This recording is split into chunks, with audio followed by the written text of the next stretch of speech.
দক্ষিণ কোরিয়ায় জমকালো আয়োজনের মধ্য দিয়ে অনুষ্ঠিত হলো সিউল আতশবাজি উৎসব। শনিবার চোখ ধাঁধানো আতশবাজিতে সিউলের রাতের আকাশেও বর্ণিল দ্যুতি ছড়িয়েছে। তা দেখতে ভিড় করেন লাখ লাখ দর্শনার্থী।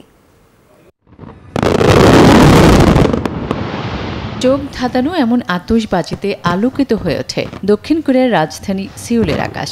শহরটির হান নদীর তীরে বসে দুর্দান্ত আতশবাজির এই উৎসব।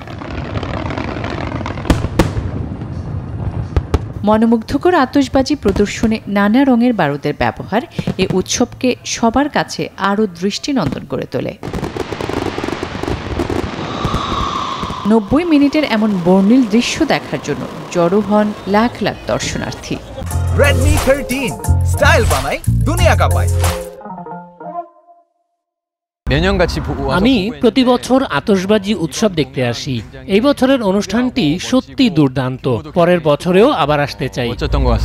আতশবাজি উৎসবের সময় সিউলের হান নদীর আশেপাশে এলাকায় জোরদার করা হয় নিরাপত্তা ব্যবস্থা। আসমাতুলি, নিউজ 24।